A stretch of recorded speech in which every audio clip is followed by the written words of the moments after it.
ఓం శ్రీమాత్రే నమః. శుక్రవారం అష్టలక్ష్మి ప్రదం. అమ్మ అనే శబ్దానికి ఫలానా రూపాన్ని ఇవ్వమంటే ఏమని చెప్పగలం?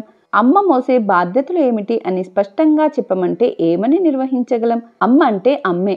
బిడ్డ అవసరాన్ని బట్టి ఆమె వివిధ రీతులుగా స్పందిస్తుంది. బిడ్డకు తీర్చే కోరికను బట్టి వివిధ రీతులుగా కనిపిస్తుంది. ఆదిశక్తి అయిన అమ్మవారు కూడా ఇంతే. ఆమెను భక్తులు ఒకటి కాదు, రెండు కాదు, వేల రూపాలలో పూజించుకుంటారు. వాటిలో ముఖ్యమైన రూపాలను అష్టలక్ష్ములుగా కొలుచుకుంటారు. ఆ అష్టలక్ష్ముల గురించి వివరంగా తెలుసుకుందాం. ముందుగా ఆదిలక్ష్మి.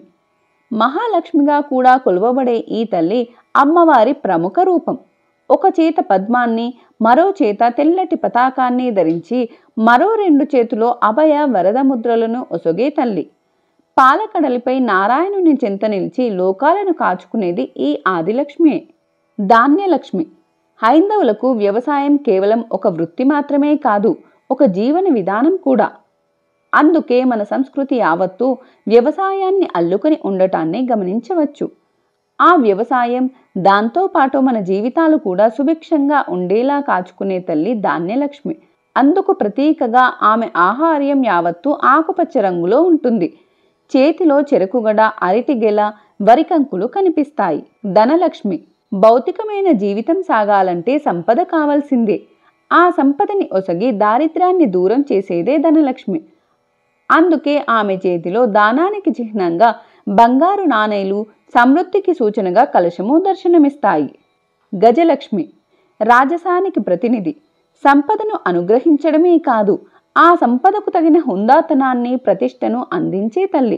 గౌరవం కలిగించని సంపద ఎంత ఉంటేనేం, గజలక్ష్మి సాక్షాత్తు ఆ ఇంద్రుడు కోల్పోయిన సంపదను సైతం క్షీరసాగర మదనంలో వెలికి తెచ్చిందని ప్రతీతి.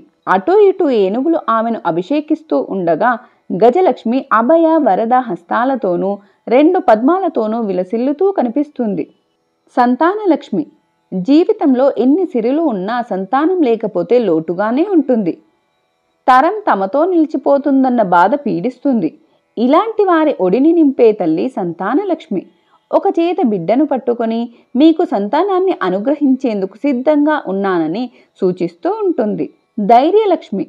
భౌతికమైన సంపదలు లేకపోవచ్చు, 3 పూటలా నిండైన తిండి లేకపోవచ్చు, పరువు ప్రతిష్ట మంటగలిసి ఉండవచ్చు, కానీ ధైర్యం లేనిదే మనిషి అడుగు కూడా ముందుకు వేయలేడు.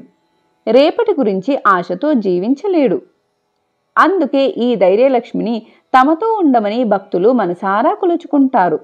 ఈమెనే వీరలక్ష్మి అని కూడా అంటారు. పేరుకు తగినట్లుగానే శంఖము, చక్రము, త్రిశూలము వంటి ఆయుధాలతో దర్శనమిస్తుంది. జ్ఞానం కూడా ఒక ఆయుధమే కాబట్టి కొన్ని సందర్భాలలో పుస్తకాన్ని ధరించినట్లు కూడా ఈ అమ్మను చూపుతుంటారు. విద్యాలక్ష్మి. జీవితాన్ని సుసంపన్నం చేసుకునేందుకు అటు ఆధ్యాత్మికమైన, ఇటు లౌకికమైన జ్ఞానాన్ని ఒసగే తల్లి ఈ విద్యాలక్ష్మి. ఒక రకంగా సరస్వతీదేవికి ప్రతిరూపం అనుకోవచ్చు. ఆ సరస్వతి లాగానే విద్యాలక్ష్మి కూడా శ్వేతాంబరాలను ధరించి పద్మపు సింహాసనంలో కనిపిస్తారు. విజయలక్ష్మి. విజయం అంటే కేవలం యుద్ధరంగంలోనే కాదు, యుద్ధానికి ప్రతిబింబమైన జీవిత పోరాటంలోనూ అవసరమే. చేపట్టిన ప్రతి కార్యంలోనూ, ఎదుర్కొన్న ప్రతి సవాల్లోనూ తమకు విజయాన్ని అందించమంటూ భక్తులు ఈ తల్లిని వేడుకుంటారు. వారి అభీష్టానికి అనుగుణంగా ఈ తల్లి ఎర్రని వస్త్రాలను ధరించి అభయ వరద హస్తాలతో పాటుగా 6 రకాలైన ఆయుధాలను కలిగి ఉంటుంది. వీరే మనం ప్రముఖంగా ఎంచే అష్టలక్ష్ములు. వీరే కాకుండా భక్తుల అభీష్టం మేరకు ఆ తల్లిని రాజ్యలక్ష్మి, వరలక్ష్మి వంటి వివిధమైన పేర్లతో కూడా కొలుచుకుంటారు. ఏ రూపులో కొలిచిన ఆ తల్లి తమ బిడ్డలను కాచుకుంటుంది అనడంలో అతిశయోక్తి లేదు కదా.